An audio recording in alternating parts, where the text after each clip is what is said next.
நாட்டு மாட்டோட அந்த சாணத்துல என்ன இருக்கு அப்படின்னு ஃபர்ஸ்ட் பார்ப்போம். அந்த நாட்டு மாட்டோட சாணத்துல வந்து பாத்தீங்கன்னா ஒரே 1 கிராம் நாட்டு மாட்டோட சாணத்துல நீங்க வயலுக்கு போடுறீங்கல்ல, தலைச்சத்து, மணிச்சத்து, சாம்பல் சத்து, அப்புறம் பாத்தீங்கன்னாக்கா மேக்னீசியம், போரான், தாமிரம், துத்தநாகம், கார்பரேன், அப்புறம் வந்து பாத்தீங்கன்னாக்கா அசோஸ்பைரிலம், பாஸ்போபாக்டீரியா, சூடோமோனாஸ், அஸ்டோபாக்டர் அப்படின்னு சொல்லக்கூடிய நுண்ணுயிரிகள், இது எல்லாமே வந்து பாத்தீங்கன்னாக்கா நாட்டு மாட்டோட சாணத்துல இருக்கு. அது எந்த அளவுல இருக்கு அப்படின்னு பார்த்தோம்னாக்கா ஒரே 1 கிராம் நாட்டு மாட்டோட சாணத்துல 33,300 கோடி நுண்ணுயிர்கள் அதுல வந்து உயிர் வாழுது.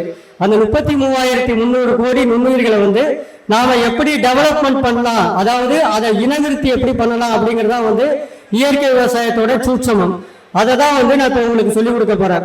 இப்ப பொதுவா வந்து விவசாயிகளுக்கு வந்து தோழன், உழவர்களின் தோழன் எதை சொல்லுவோம், நம்ம மண்புழுவை தான் சொல்லுவோம்.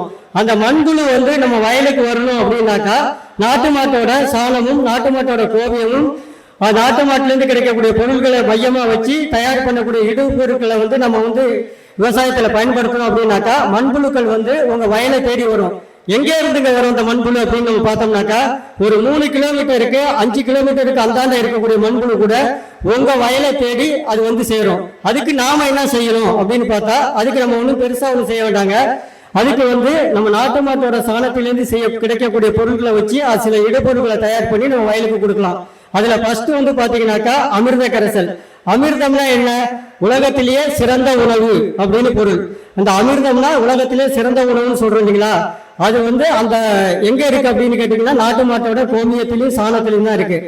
அப்ப அந்த அமிர்த கரைசல் தயார் பண்றதுக்கு நம்மளுக்கு தேவையான பொருட்கள் என்ன அப்படின்னு பார்த்தாக்கா 5 கிலோ சாணம், 10 லிட்டர் வந்து நாட்டு மாட்டோட கோமியம், 1 கிலோ வந்து நாட்டு சர்க்கரை. இது மூணையும் வந்து ஒரு பிளாஸ்டிக் ட்ரம்ல வந்து கரைச்சி வச்சிருந்து மறாவது நாள் காலையில 200 லிட்டர் தண்ணியில கலந்து பாசன நீர்ல விட்டோம் அப்படின்னாக்கா அதுக்கு பேர் அமிர்த கரைசல். அதையே 200 லிட்டர் தண்ணியில கலந்து நாம வந்து ஸ்ப்ரேயும் பண்ணிக்கலாம்.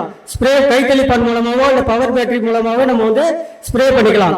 அப்ப நம்ம அந்த அமிர்த கரைசலை நம்ம வயல்ல விடுறப்ப என்ன ஆகும் அப்படின்னு பாத்தீங்கன்னாக்கா இந்த வாசனை, இப்ப மேற்கிருந்து காத்தடிக்குதுன்னு அப்படின்னு வச்சுக்கோங்க. அப்ப மேற்கிருந்து காத்தடிக்கிறப்ப கிழக்க பகுதியில் இருக்கக்கூடிய வயல்ல ஒரு 3 கிலோமீட்டர் வரைக்கும் இருக்கக்கூடிய மண்புழுக்கு வந்து இந்த வாசனை போய் சேரும்.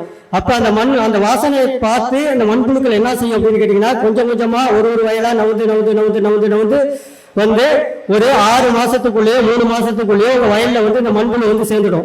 அப்படி அந்த மண்புழு வந்து சேர்ந்துச்சுன்னா என்ன நடக்கும் நம்ம வயல்ல அப்படின்னு பார்த்தோம்னாக்கா ஒவ்வொரு மண்புழு வந்து அதோட வாழ்நாள்ல லட்சக்கணக்கான முறை வந்து கீழையும் மேலையும் வந்து 8 அடி ஆழத்துக்கு கீழையும் மேலையும் போயிட்டு வரும். அப்ப கீழையும் மேலையும் போயிட்டு வர்றப்ப என்ன நடக்கும் அப்படின்னு பார்த்தா நம்ம வந்து அந்த கீழே போயிட்டு மேல வர்றப்ப அதோட எச்சத்தை கொண்டு வந்து வெளியில மண்ணுக்கு மேல கொண்டு வந்து நம்மளுக்கு வைக்கும்.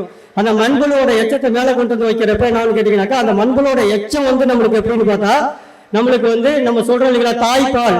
ஒரு குழந்தைக்கு எப்படி வந்து தாய்ப்பால் அனைத்து விதமான சத்துக்களும் ஒரு குழந்தைக்கு கிடைக்குதோ அதே போல ஒரு தாவரத்துக்கு தேவையான அனைத்து விதமான சத்துக்களும் அந்த மண்புழுவோட எச்சத்துலதான் இருக்குது.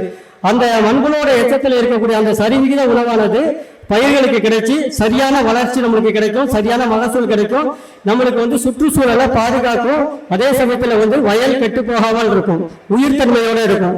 அப்படி வந்து அந்த மண்புழு வந்து நம்மளுக்கு வந்து பாதுகாப்பா வந்து நம்மளுக்கு உழவர்களுக்கு வந்து காசே வாங்காம நம்ம வயல்ல வந்து உழவு செஞ்சுக்கிட்டு இருக்கோம். அதுக்கு நம்ம அமிர்த கரைசல், பஞ்சகவியா, ஜீவாமிர்தம் இது போன்ற நம்ம இயற்கை விவசாய இடுபொருள்களை வந்து வயலுக்கு கொடுத்துக்கிட்டே இருந்தோம்னாக்கா மண்புழு வந்து நம்ம வயலை வந்து தேடி வரும்.